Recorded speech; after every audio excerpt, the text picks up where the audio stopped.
Hello there, weary traveler. It's good to see you. It's been many a moon. I just wanted to say welcome to Talking Trusia, the only podcast that talks about Trusia. It's in the name. This will be our first episode. We're really excited to dive into this fantasy world and everything that encompasses that. I am your co-host, Dylan. I'm your co-host, Cole. Wonderful. We're just going to jump right on in if that's okay with you guys. Of course it is. You can't say anything about it. Maybe in the comments. I think we're going to talk about kind of the bread and butter, the default, the standard of Trusia. Forktown. Let's talk about it. Well, let's talk what Trusia is first. Okay. Let's just for everybody else, of course, we know, but as you know, Trusia started off this high school project I would work it in between classes and everything, and then when I got into college and I had free time, I started writing a novel. And in high school, you got us into a D&D game, and you were on your mission trip. And I had come to you and been like, "Hey, dude, do you think this would work as a D&D setting?" We kind of talked through it, and it took us a couple years to go beyond that. And it has now become this YouTube channel that we are running this world in, that we are now crazy enough doing podcasts to talk about the actual territories. We hate ourselves. It's painful. Making a homebrew is hard. It's painful but fun. That's right. It is. Especially when you get to do it with friends. Yeah, definitely. I think Trusia is really unique. You know, you see a lot of fantasy worlds and a lot of different campaigns that you can do with D&D, but I like this one because it's flavored around what we like about the game. Even though, again, it is painful to try to build a game, a world around stuff like that. But it's been really fun, especially being able to play in places like Forktown. Right, and, true to with the inception of Forktown is really when I think we started making our own classes, or the bread and butter of our own classes, really, like with Carcaton the Dwarf and the Heart Crystals and things like that. And I agree with what you said.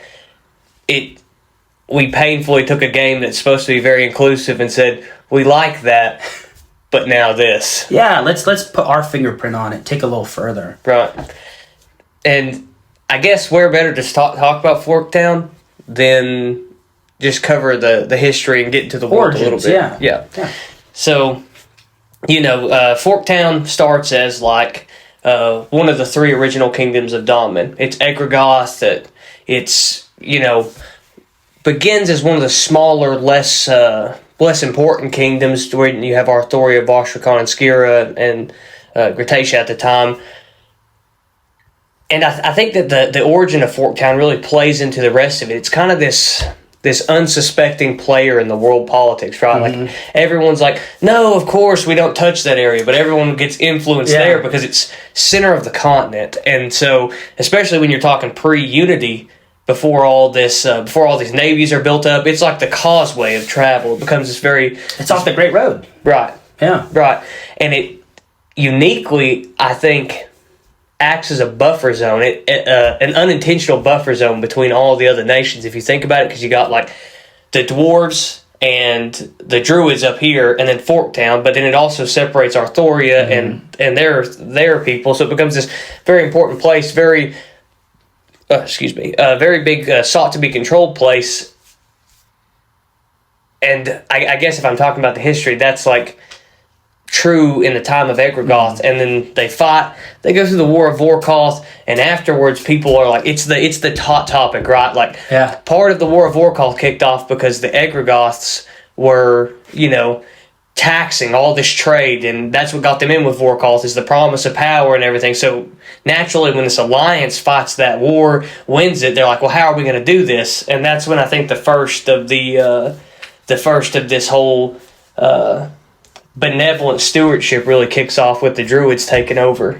Yeah, definitely. I think it's one of those where, they remember their history. It's like occupation to occupation to occupation.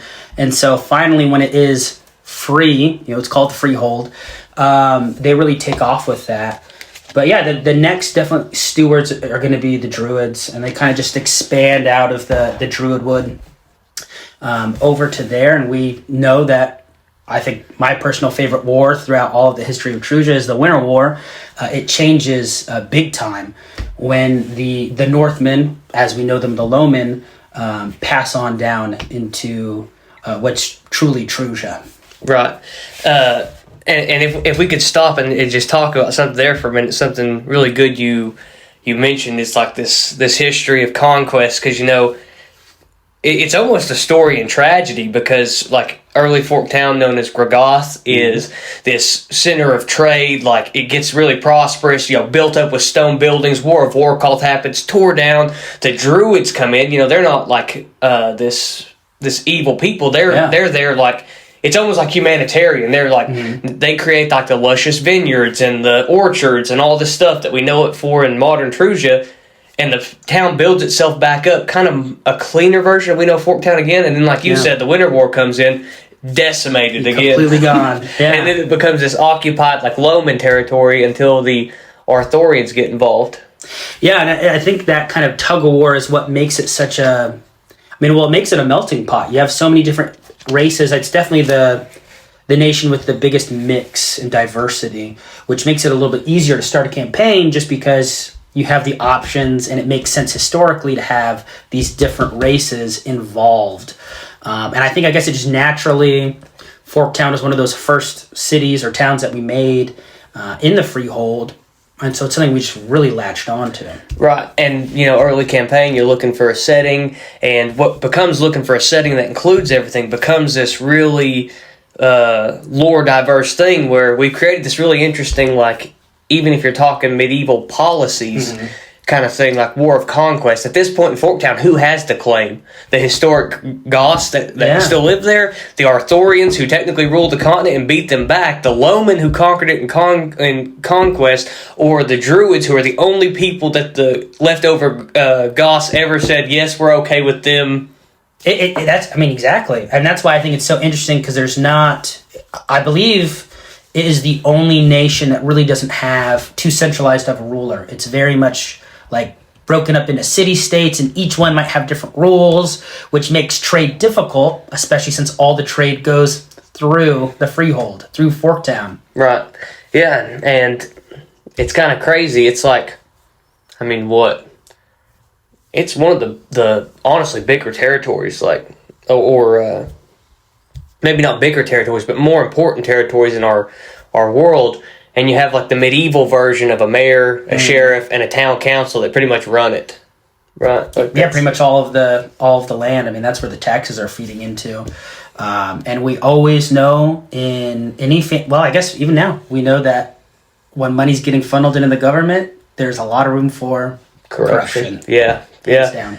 And that kind of, if we want to talk about the corruption a little bit, I think that the biggest place you kind of see that in our settings is this, there's like in Trusia the guild charter of, I forget what year, I'm sorry, but, there's the Royal Guild Charter starts the Bounty Guild. The Bounty Guild's set up kind of specifically for Freehold, where the Crown's realizing, like, we don't have the resources to police it. It's a cesspool. Yes. Let's be fair, it's a cesspool. Yes, and so they start this Bounty Guild to kind of assist that sheriff's office, and the Bounty Guild becomes probably the biggest example of that corruption that we're talking about, with the secret contracts, and like people just turn a blind eye to it, because at the end of the day the Bounty Guild's just helpful enough that they like keep goblins down, they keep like all this terrible stuff around Forktown from like getting into it, but at the same time they're 100% like,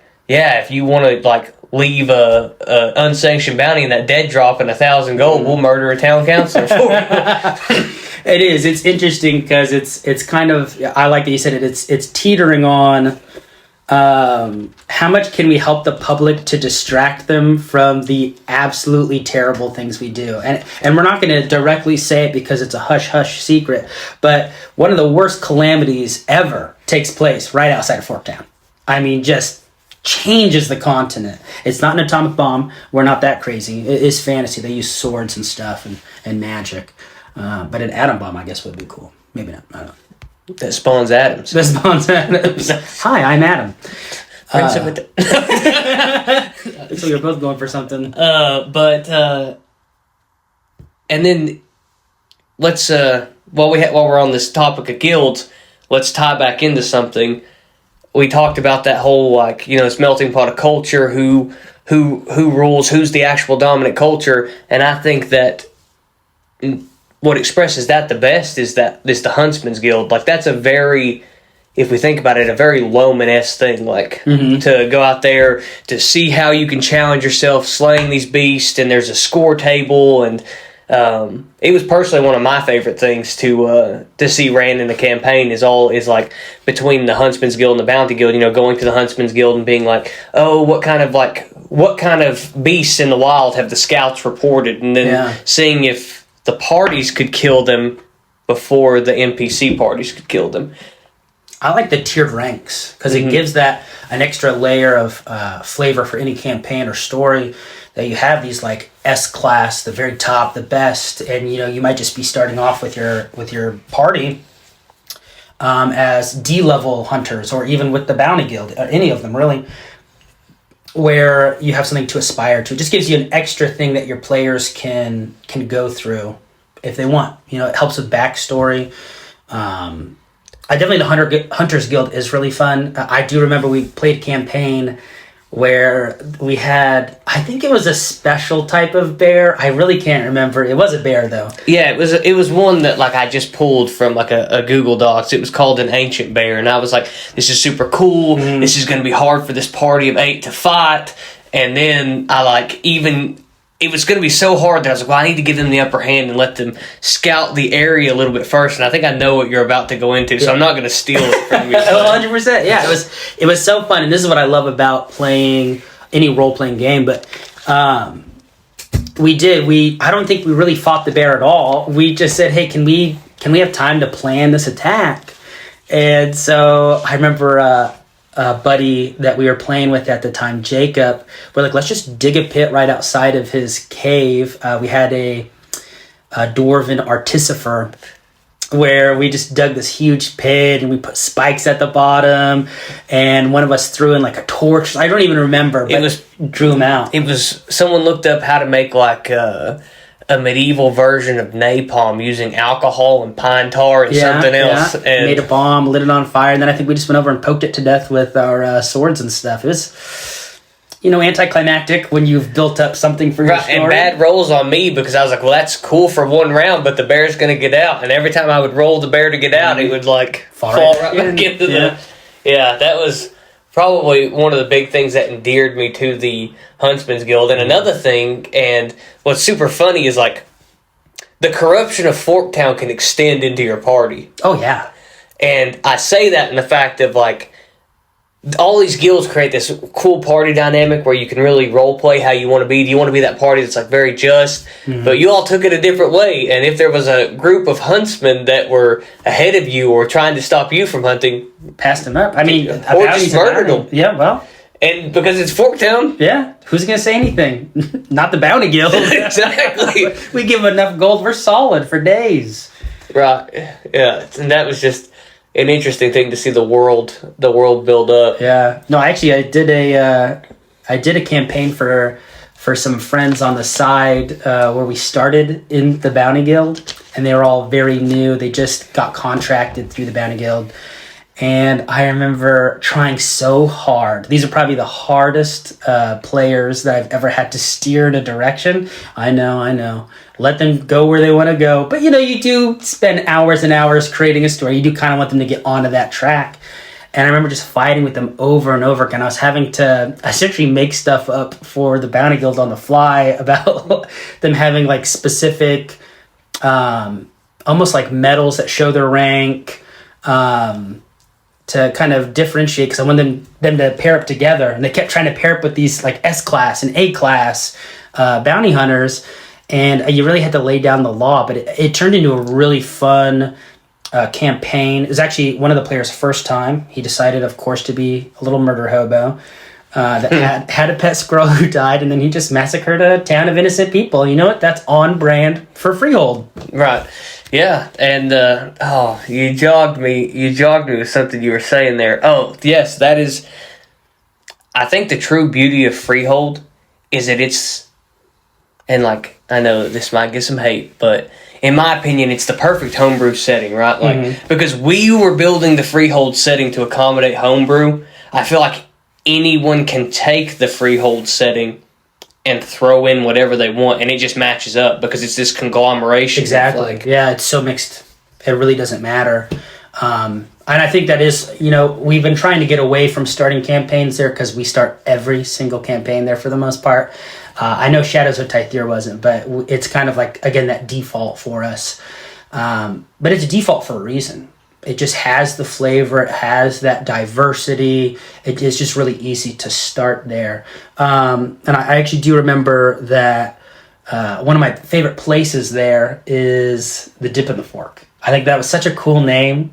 And right on brand for it. My favorite tavern in all of Dungeons and Dragons. I will never, and I know that's crazy because we made it, but like, it just became this. We're humble. Yes. Well, maybe not too much, but it became this like.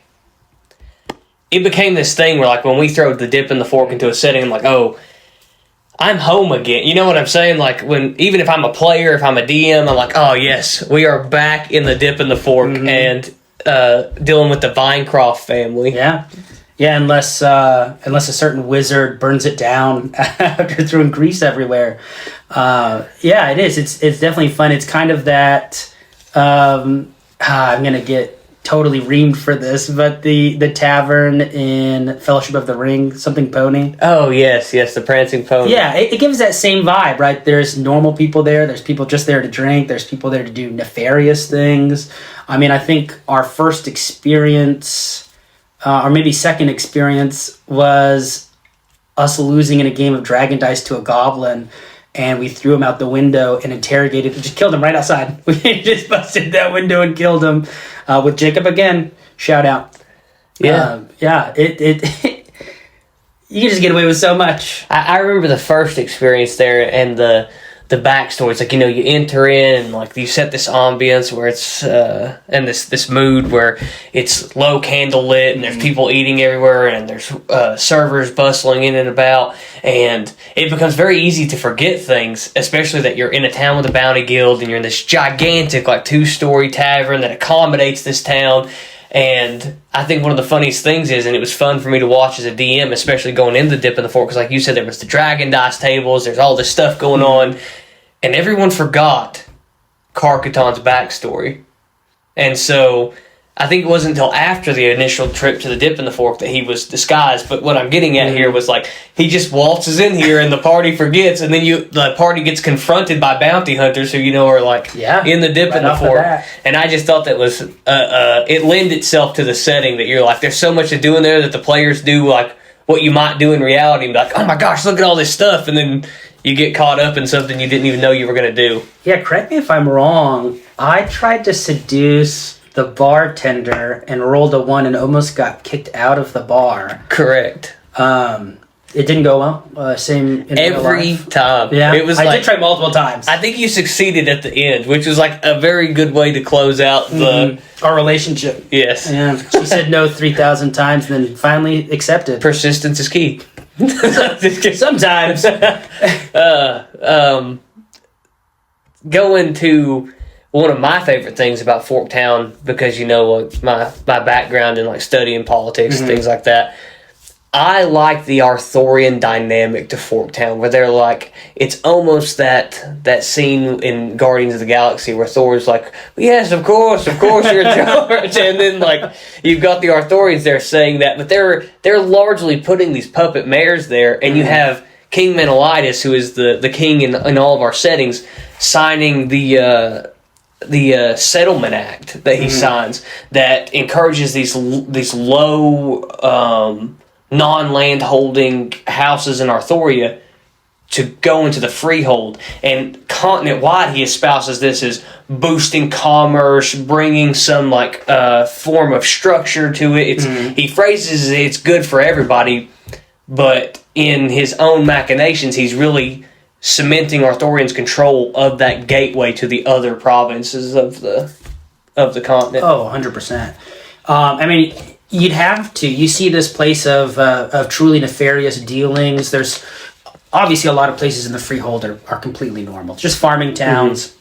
But you have, like we said earlier, kind of that cesspool. So he is trying to be like, go over there, get your fame and your fortune and some land out there, because he's trying to kind of civilize it a little bit, slowly but surely, without kind of putting it down their throats. I mean, there are other lords, really high up lords from Arthuria that instill those kind of bad mayors and stuff. But for the most part, King Menelaus, he went about it a very neutral way, I think. Right, and he does it preserving the peace of the rest of the continent without it looking like the crown's taking too much. Like, of course, there overstepping. There is that whole, like, yes, he has absolute power, but at the end of the day, he has to be a little political with how he uses that power. Yeah. I mean, how could you not? He is the king. Right. You can only be so chill as a king, in any setting. They're not going to just let anything fly. But since they are inadvertently, or really not, I mean, they are the stewards of Freehold, just with a really long stretched arm. Really, the only reason that they're a steward is because the commerce goes through there. I mean, like you're saying, it's that landlocked nation. Yeah, it's hard to get past. Well, and let's just make one, not necessarily about Forktown, but, historical significance. If we think about what's to kind of the east of Forktown, it's the road right there to Darkguard. Yeah. Like, it is essential for Arthuria to, 100%. in a way, yeah. Well, especially since Darkguard doesn't manufacture, produce, grow anything. I mean, they're truly, not in a negative way, but they're a leech. They need that food and supplies and weapons and armor to constantly be flowing through. They're the most engaged people in warfare throughout the whole land. So it is. You're right. It is really important, and it's important to the crown specifically, as we know, because of the Mountain Guard. Right. You want to talk a bit about, and I'll let you just like really head this conversation, because I know that you were very like key in doing it, but like a little of the architecture. I know that like when we first did Forktown, I was kind of like, well, it's kind of medieval slums, and you're like, hold up, wait a minute, there's all these people here. And then if you just want to talk about some like the key buildings and stuff that are there that kind of represent that. Yeah, I think that was a lot of fun, because when you were deployed in Africa, we played when he had the opportunity, which was not very often, and when the internet allowed, we played Minecraft, and we created a literal physical representation, love the craft, of Forktown, slowly but surely. And that really gave me a great visual representation. But you always have your town hall that kind of, it's going to be a little bit nicer because it is a large building. You've got real stone masonry going into it. It's definitely brick. It's foundationally sound, right? If you burned it down, you would just be burning the beams on the inside. You do definitely have that aspect of slums. There's definitely a lot of slums to Forktown, but it's when you kind of get to the outskirts, right? And there's different districts to Forktown. It's a huge. We make it kind of sound like it's a small city. I'm sure there's dozens upon dozens of taverns and everything. But you've got your town square with all of your tent vendors, pretty much what you would imagine from a standard fantasy setting. But like Cole was saying, because it's been through so many hands of leadership, certain things have run down with infrastructure. Like the road is mossed over and grass is growing through. It's probably about 50% there in a lot of places. The further out you get, the worse it'll get, because it has been broken down. The Winter War was, just huge. It set them back hundreds of years. But then, a lot of brick buildings and beautiful downtown. Yeah, and like one specific thing that I really liked that we started incorporating was like the town hall is like this colonial thing, which kind of fits in. Like I kind of headcanoned it a little bit. There's nothing official, but I'm like, well, the dwarves are kind of like this parliamentarian people, and it's all made of stone. And I'm like, man, it's like the dwarves like really had a hand in how this constructed. And then you've got the chapel that's kind of like this kind of like beautiful stone Gothic that's more Arthurian. And then you've got a couple like mead halls that are set up Viking. You got the Lomans aesthetic there, and like Yeah, that was just a very, very fun time to plan all that. And I think that it makes Forktown represent what we've already said with everything else about it being a melting pot, like you were talking about. And to back up what you were saying, that's why it would be a great setting for anyone's homebrew, because you do have so many different aesthetics. You don't even, Forktown's so large, you could just do a campaign in this, couple square blocks, because everything's linked by a giant catacomb system, which is wicked fun to play. I love that we're going into the catacombs, the dark underbelly of Forktown. It's actually, like, from a DM standpoint, my literal favorite thing about the town. Yeah. And it ties into the history with, like, Egrogoth, because I always imagine that the catacombs, how like well built they are like the foundation of the Egrogoth city whenever they were, like, ruling it as a city. And I remember in the campaigns we were running, what was super fun about using the catacombs was that they almost have a secret. It's almost like a miniature Underdark in, like, a D&D setting, because it has, like, secret entrances into, like, nearly everywhere. Oh yeah, including, like, crypts and stuff. Literally a house that we were using as a party. We had an entryway into it, and that's why we chose the house. Well, in it because it was run down and free. We didn't have money, but you take what you can get. No, and it was like you're saying that there's so many different. It's not just one influence in the catacombs, like you're saying, because there's so many entry points. There was crazy doctors down there, bounty guild people were down there, some secret combinations, bad organizations, cults, all kinds of stuff. And my literal thing, the thing I carried it with me. I don't know if you remember every single game, and almost never got to use it until y'all got in the catacombs, which is that epic snake we painted. Oh my gosh, and yes. I brought it to every game. Everybody was like, are we going to see it this game? And I was like, no. Yes. And I kept holding it. There's a basilisk, right? Yeah. Oh wow, I actually completely forgot about that, but now I have a perfect image. We didn't paint the base at all. It was solid green. It had its, I don't know, what do you call that? It's fin on the back, and it was bright yellow. It's not the best painted mini, but we were prepped and ready for it.